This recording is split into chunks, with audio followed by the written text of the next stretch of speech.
In the non-Indian category of texts, we have the early European accounts like the Greek and Latin texts, the great authors like Herodotus, Megasthenes, the followers of Megasthenes like Orion, Strabo, Diodorus, the geography of Ptolemy, the anonymous author of the Periplus of the Erythraean Sea, a very important text for understanding India's seaborne commerce of ancient times. And much later, someone like Marco Polo, who did visit India in the late 13th century. We also have accounts left behind by Chinese travelers, authors who were mostly Buddhist, the famous authors like Faxian, Xuanzang, I Ching.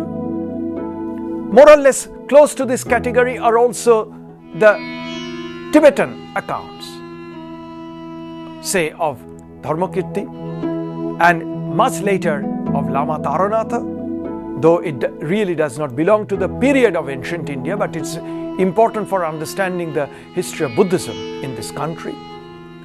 We also have a large number of texts written in Arabic and Persian language.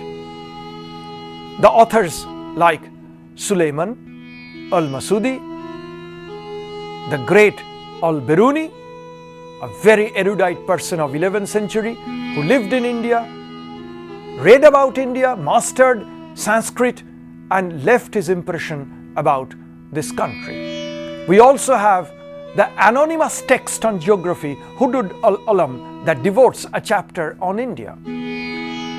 We also have the travel account of the 14th century Moroccan traveler Ibn Battuta, extremely valuable.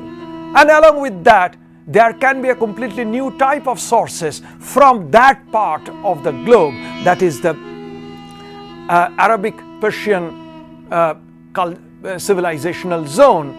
We also have from 11th to 13th, 14th century trade letters, business letters of Jewish merchants who came to India, and they left many of their business history in their letters.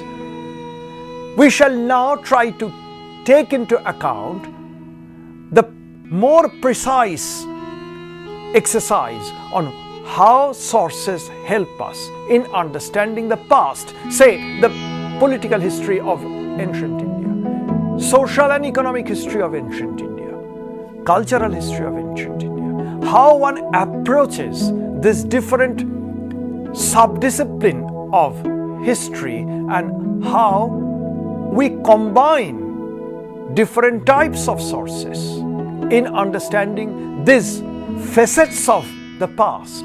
It is very likely that in our understanding, say, of political history, we might get conflicting images from different types of sources.